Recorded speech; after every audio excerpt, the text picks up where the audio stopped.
ይህ የምጽአቱ አዋጅ ነጋሪ አገልግሎት ወቅታዊና ዕለታዊ ወጎችን በማቅረብ ትንታኔ የምንሰጥበት የተለያዩ እንግዶችንም በመጋበዝ የምናቀርብበት መድረክ ነው። አዘጋጅ ይልቃል አስራት። ሰላም ጤና ይስጥልን ውድ ወገኖቻችን፣ እንዴት አመሻችሁ? ከቀጥታ ስርጭት በኋላ ነው እንግዲህ ዳግም የተገናኘ ነው። ምክንያቱም ወቅታዊ ጉዳዮችም ስላሉ ተመልሰን ዳግም ተገናኝተናል። በቀጥታ ከፓስተር አለማየሁ ነሞ ጋር ወደምናደርገው ውይይት እናልፋለን። እንደተለመደው ከዚች መሸጋገሪያ በኋላ ተመልሰን የምንመጣ ይሆናል። እንድትጠብቁን እንወዳለን። መልካም ጊዜ ይሁንላችሁ።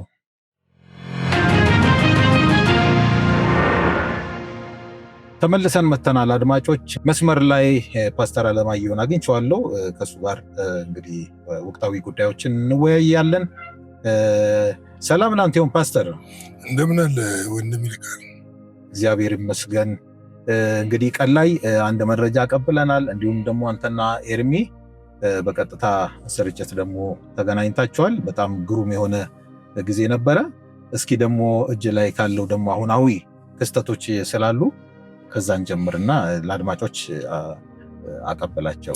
እንግዲህ በትናንትናው ዕለት የኢራኑ መንፈሳዊ መሪ አያቶላ ኹሜኒ ለ12 ቀን ከተሰወሩበት ብለዋልና ምናልባትም ብዙዎቹ ቀደም ብሎ በተዘጋጀ ዋሻ ውስጥ ሆነው ጦርነቱን ሲመሩ እንደነበረ እየተናገሩ ነው። ኢራናውያኖቹ እንደዛ እየተናገሩ ነው ያሉት። አያቶላን ግን እስራኤልን ድል አድርገናል ብለው ነው ንግግራቸውን የጀመሩትና ምንም አልተነካብንም ለማለት ነው ስለነገሩም የተናገሩት ማለት ለህዝባቸው ንግግር አድርገዋል። እንግዲህ ምንድነው አያቶላዋን በጣም ካስገረም የተናገሩት አሜሪካ ባደርስላት ኖሮ እስራኤልን ላጥፋት ነበረ የሚል ንግግር ተናግረዋልና ይህ ንግግራቸው ትንሽ ዓለምን ያስገረመ ነገር እንደሆነ ታውቋል። እንግዲህ ምንድነው የምንመለከተው? አሁን የአያቶላው መውጣት ጦርነቱ ማክተሚያ ነው ባይባልም ነገር ግን ትንሽ ጊዜ ለህዝብ እፎይታ የመስጠት ነገር እንመለከታለን። እንግዲህ ከ2 እስከ 3 ወር ቢፈጅብን ነው የሚል ነገር ነው ያነሱት እሳቸው። በዚህ የኒኩለሩ ማብላያን መልሶ የመገንባት ነገር እንዳላቸውና ማብላላት እንደሚቀጥሉና መታጠቅም እንደሚፈልጉ አሁን በግልጽ ድሮ ለኤሌክትሪክ ለግብርና ለምናምን የሚለውን አሁን ላይ ያንን ሀሳባቸውን ሰርዘው ሙሉ ለሙሉ መታጠቅ እንደሚፈልጉ እየተናገሩ ነው ያሉት።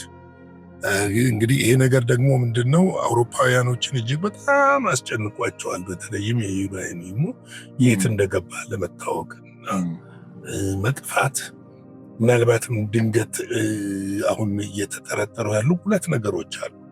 አንደኛው ተመቶ ቢሆን በርግጥ የራዲዬሽኑ ጨረር ምልክት ይታይ ነበረ፣ አልተመታም። አንደኛው ወደ ውጭ ወይም አሽሽተውታል ወይም እዛ ሀገር ውስጥ በማይታሰብ ቦታ ደብቀውታል የሚል ነው። ሁለተኛው ደግሞ አሰምሽን ያለው ራሱ ኒኩለሩን አምርተው ሊሆን ይችላል፣ መሳሪያውን ሰርታው ሊሆን ይችላል የሚል። እንግዲህ ሚሳኤሎቹ አሏት፣ እሷ አረሩ የሚገጥምባቸው ሚሳኤሎቹ አሏት እና ያንን አድርጋ ሊሆን ይችላል የሚልም ግምት አለ። እንግዲህ ከአቶሚክ ኢነርጂ ለመውጣት ስላሰበችና ስለተዘጋጀች ኢራን ከዚህ በኋላ ይህንን መረጃ የት ነው የሚለውን ለመስጠት የምትገደድበት መንገድም የለም። እንግዲህ ያንን መንገድ በትናንትናም እንደዘገብ ነው አጥፍተዋል ብለው የሚያስቡት ዶናልድ ትራምፕ ናቸው። ማነው ፑቲን ሲናገሩ ዶናልድ ትራምፕና እስራኤል በወሰዱት እርምጃ ነው ይህንን ኢራንን እዚህ ነገር ውስጥ የከተቷት የሚለው ነገሮች እንዳሉ ሆኖ ነው። እንግዲህ አያቶሊ ይህንን ነገር ተናግረዋል። እንግዲህ ለአሜሪካም እንዳልተሳካላት ያሰበችውን ማድረግ እንዳልቻለች ነው የተናገሩት። ግን እኔ በጣም የገረመኝ ሁለት የሚጣረስ ነገር ከዛው ከኢራን ይወጣል። እኔ እንደ ስትራቴጂም ቆጠርኩት። አንዳንዶቹ ሙሉ ለሙሉ ተመቶብናል ይላሉ የኢራን ባለስልጣኖች፣ አንዳንዶቹ ደግሞ ምንም ነገር አልተመታብንም የሚሉም አሉ። ትናንትና በስፋት ሰርተነዋል እዛ ላይ እና ይሄ ሁለት አይነት እድምታ ምናልባት መረጃ ለመሰወር ይሆኑ ወይ ምናልባትም እውነተኛ የሆነ የተመታው ተመቷል ብለህ እንዳትል ደግሞ ከአሜሪካ የደህንነት መስሪያ ቤት የሚወጡት መረጃዎች እንዳልተነካ እና ወደ እንትኑ የሚሄዱ ነገሮች ብቻ እንደተመቱ ነው የሚናገሩት። እና እነዚህ ነገሮች በጣም አስቸጋሪ ናቸው። እንግዲህ ወደፊት በኢራን እና በአሜሪካ መካከል ድርድር ይካሄዳል ወይ፣ ድርድሩ ምን አይነት ነው የሚለውን ነገር አናውቅም። ግን ድብቅ የሆነ ምስጢራዊ ድርድር ባለፈው ተደርጎ ጦርነቱ እንደቆመ ግን እናውቃለን። የድርድሩ የተደረገው ማንም የሚያውቅ የለም። እነማን ናቸው ያደረጉት? ማንም በቃ ተኩስ አቁም ሆኗል የሚል ነገር ነው ያለውን እና ይሄ ነው። ሌላው አስፈሪ ነገር ትናንትና የወጣው የራሽያ የውጭ ጉዳይ ሚኒስትር ሰርጌይ ላቭሮቭ የራሽያን አቋም የተናገሩበት መንገድ ነው። ምንድነው እሳቸው ያነሱት ነገር ስለ ሶስተኛው የዓለም ጦርነት ነው ያነሱት። ምክንያቱም አውሮፓውያኖች አሁን የሚያደርጉ ዝግጅት አስፈሪ እንደሆነና እኛ ብለዋል እሳቸው ሶስተኛው የዓለም ጦርነት እንዳይነሳ እየታገልን ነው፣ ኒኩለርን ላለመጠቀም እየታገልን ነው። ፑቲንን ጸሎት እስከ ማስደረግ የደረሰ ማለት። ነገር ግን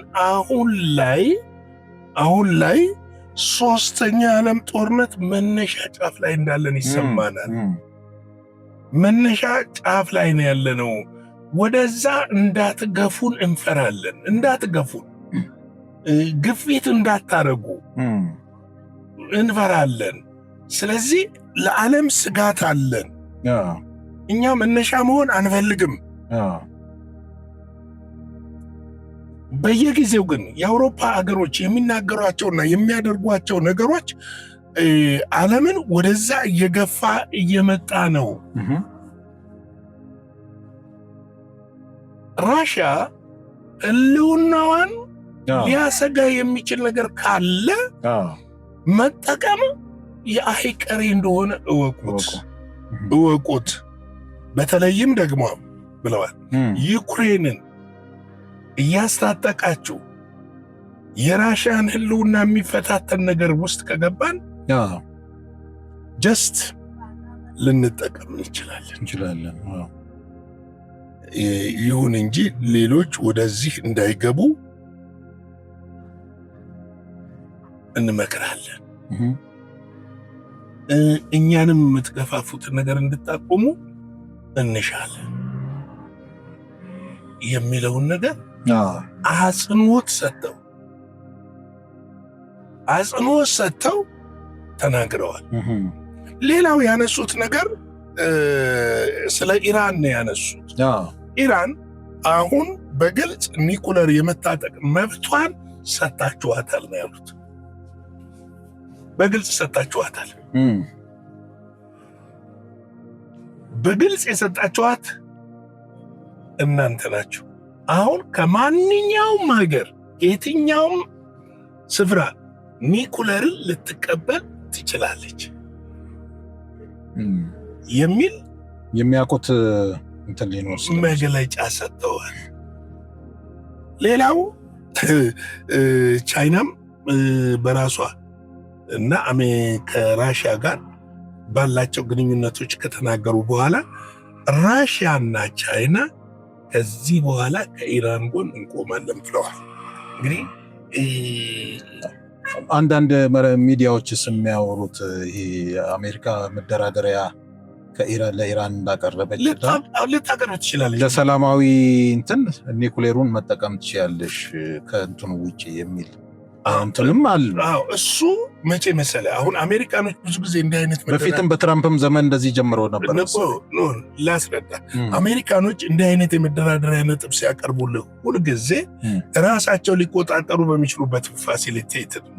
ይሄ ማለት ደግሞ አንድ ሀገር የራሱን ህልውና ለሌላ ሀገር አሳልፎ እንደ መስጠት ይቆጠራል።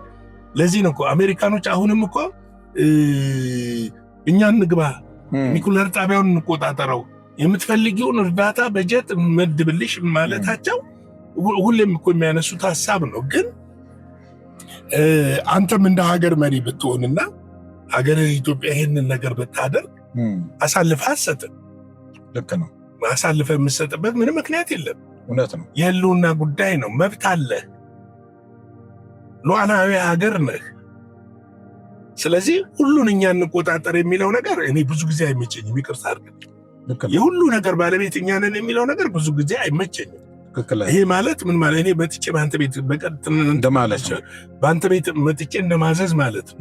እና ይሄ የሚያስኬዱ ነገሮች አይደሉም ለማለት ነው። እንግዲህ ማምሻዬን ያለኝ መረጃ ይሄንን ይመስላል። ወንድም ይልካል የእግዚአብሔርን ቃል አንድ ስፍራ እንካፈልና አሁን ዛሬ ቀን ላይ ቁጥር 5 እና 6 ተካፍለን ነበረ። ቁጥር 7 እንመልከተው እስቲ።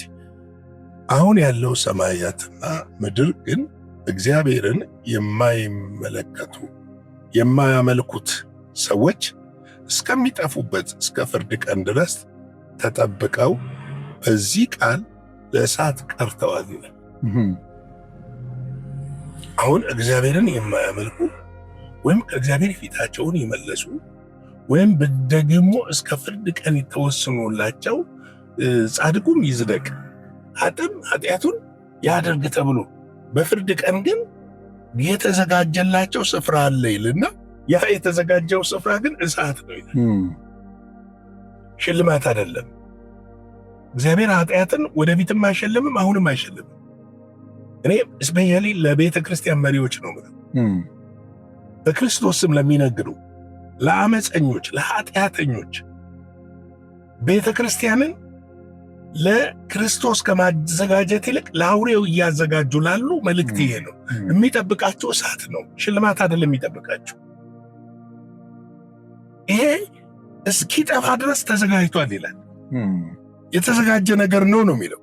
እንግዲህ ሁለተኛ ጴጥሮስ 3:10 ላይ የጌታ ቀን ግን እንደ ሌባ ሆኖ ይመጣል፣ በዚያን ቀን ሰማይ በታላቅ ድምፅ ያልፋል፣ የሰማይም ፍጥረት በታላቅ ትኩሳት ይቀልጣሉ፣ ምድርም በእርሷም ያሉት የተደረገው ሁሉ ምን ይሆናል? ይቃጠላል ይላል። ለዚህ ፍርድ ተዘጋጅ። ለዚህ ነው የምናስጠነቅቃችሁ።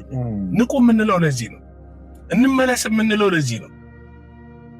ያው ምንም ነገር ከሰው ልትሰውር ትችላለህ፣ ከእግዚአብሔር ግን ልትሰውረው አይቻልም። ምንም ነገር ሰውን ማታለል ማለት እግዚአብሔርን ማታለል ማለት አይደለም። ብርታታችንም ድካማችንም ጥንካሬያችንም ማንነታችን በእግዚአብሔር ፊት የተሰወረ አይደለም። እሱ ልብንና ኩላሊትን የሚመረምር አምላክ ነው። የፍጥረት ሁሉ ባለቤት አምላክ ነው። እና ከምዕመናን ልትሰውር ትችላለህ፣ ከሆኑ አገልጋዮች ልትሰውር ትችላለህ፣ ወይ ከሚስት ከልጆች ልትሰውር ትችላለህ። ከእግዚአብሔር ግን መሰወር አይቻልም። በእግዚአብሔር ፊት ሁሉ ምንድነው? የተገለጠ ነው። ራቁት ነን በእግዚአብሔር ፊት። ይህንን ልናውቅ ያስፈልጋል፣ ይህንን ልንረዳ ያስፈልጋል ብዬ እላለሁ። ሁለተኛ ተሰሎንቄ ምዕራፍ 1 ቁጥር 6 እና 7 ላንብብና መልእክቴን ልቋጨው። ጌታ ኢየሱስ ከስልጣኑ መላእክት ጋር ከሰማይ በእሳት ነበልባል ሲገለጥ መከራን ለሚያሳያችሁ መከራንም ለምትቀበሉ ከእኛ ጋር እረፍትን ብድራትን አድርጎ እንዲመልስ በእግዚአብሔር ፊት በእርግጥ ጽድቅ ነውና ይላል።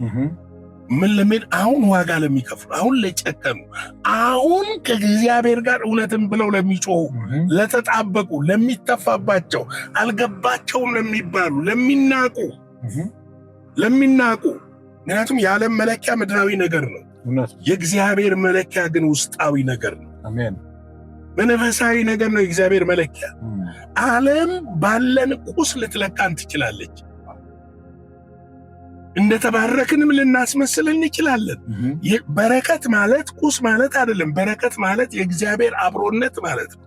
የልጁ የኢየሱስ ክርስቶስ አብሮነት ማለት ነው እንጂ በረከት ማለት ቁስ አይደለም። ስለዚህ ይሄንን ልናውቅ ያስፈልጋል። አሁን በችግር በልዩ ልዩ ፈተና የምናለው ሰዎች፣ አገልጋዮች፣ ወንድሞች፣ እህቶች፣ ቅዱሳን ነገ አክሊል ይጠብቀናል፣ ነገ ክብር ይጠብቀናል፣ ነገ ሽልማት ይጠብቀናል፣ ነገ የእግዚአብሔር ነገር ይጠብቀናል። ስለዚህ ይሄንን አውቀን ልንዘጋጅ ያስፈልጋል። ጌታ ኢየሱስ ይባርካችሁ። እግዚአብሔር ሆይ ይህን በሕይወታችን እንዲሆን እንድትረዳን እጠይቃለሁ። በምናልፍበት መንገድ ሁሉ ስምህን እንድናስከብር ጸጋ እንዲያግዘን እጠይቃለሁ። መልካምነት በሕይወታችን ተገልጦ ለብዙዎች መዳንና በረከት እንድታደርገን በክርስቶስ ኢየሱስ ስም እጠይቃለሁ። ያንተ ቸርነት፣ ምሕረት፣ ርኅራኄ፣ ጸጋ፣ ኃይልና የቃል ጉልበት በሕይወታችን ውስጥ እንደ ፍቃድህ እንድትሰራ በኢየሱስ ክርስቶስ ስም እንጠይቃለን። ክብሩ ለአንተ ይሁን። እግዚአብሔር ሆይ ወደ ጥፋት የሚሄዱ እግሮች እንዲመለሱ በኢየሱስም እንድትረዳቸው ጠይቃለሁ። የደከሙ እንዲበረቱ፣ የሳቱ እንዲመለሱ፣ እግዚአብሔር ሆይ ያዘኑ እንዲጽናኑ፣ የታመሙ እንዲፈወሱ፣ የተጨነቁ ከጭንቀታቸው ደግሞ እንዲያርፉ፣ ያንተ የሰላም መንፈስ እንዲያገኛቸው በኢየሱስ ክርስቶስ ስም ጠይቃለሁ። ክብሩን አንተ ውሰድ። ስለነበረን ጊዜ ተባረክ። እናመሰግንሃለን። በኢየሱስ ክርስቶስ ጌታና ጻድቅ ስም አሜን። ሻሎም። አሜን። ወገኖች እንግዲህ ላይክ፣ ሼር፣ ሰብስክራይብ በማድረግ ከኛ ጋር አገልግሉ። ይህንን ለብዙ ሰዎች እንዲደርስ ፈቃዳችሁ ይሁን። ደስ ቢላችሁ እንደው ለአስር ሰው አንድ ሰው ሼር ቢያደርግ እዚህ ሩም ውስጥ የምትገቡ ሰዎች ለብዙ ሺህ ሰዎች ሼር ማድረግና መልእክቱ ማጋራት ትችላላችሁ ያስባለሁ። የእግዚአብሔር ጸጋና ሰላም ከእናንተ ጋር ይሁን። መልካም ሌሊት። እግዚአብሔር አብስቶ ይባርክ ፓስተር። በእውነት በጣም ግሩም የሆነ መልእክትን ያስተላለፍክልን። እያልከን ያለው ስራችን ያኔ እሳቱ በመጣ ጊዜ እንደነጠረ ወርቅ ፍንትው ብሎ ይወጣል ወይስ እንዳገዳ ተቀጣጥሎ አበድ ይሆናል ነው መሰለኝ እያልከን ያለውና ይህን ጥያቄ ለእያንዳንዳችን ማስተላለፍ እንወዳለን። ለፍቶ መና ይላል እንግዲህ ሀገራችን አንድ አባባል። ስለዚህ ውድ ወገኖች በእግዚአብሔር ዘንድ የተሰወረ ምንም ነገር ስለሌለ ስራችን በእሳት ውስጥ እንዳለፈ ወርቅ እንዲሆን ብርቱ ምኞት አለን። ስለዚህ በዚህ መሰረት በጊዜ መስመር ውስጥ በመግባት እግዚአብሔር የሰጠንን ድርሻ በትጋት እንድንወጣ የእግዚአብሔርን አገልጋዮች ማስተላለፍ የምንፈልገው መልእክት ስለሆነ በዚህ መልኩ ወስዳችሁ እንግዲህ በጊዜ ስራችንን እንድንሰራ እንድንወጣ መልእክት እናስተላልፋለን። እንግዲህ ውድ ወገኖቻችን ይህንን ይመስላል የዛሬው ምሽት። የእግዚአብሔር ፈቃድ ከሆነ በነገው ዕለት ደግሞ እንዲሁ አንድ መረጃና የቀጥታም ስርጭት ይኖረናል። ያንንም እንድትጠብቁ ማሳሰብ እንወዳለን። እግዚአብሔር ምሕረት ቸርነት ከእያንዳንዳችን ጋር እንዲሆን እንመኛለን። ሻሎም። አዘጋጅና አቅራቢ ይልቃል አስራት ነበር። ለዛሬ ያዘጋጅንላችሁ ይህንን ይመስላል። በሌላ ጊዜ በሌላ ርዕሰ ጉዳይ እንገናኛለን። የምፅዓቱ አዋጅ ነጋሪ አገልግሎት። መልካም ጊዜ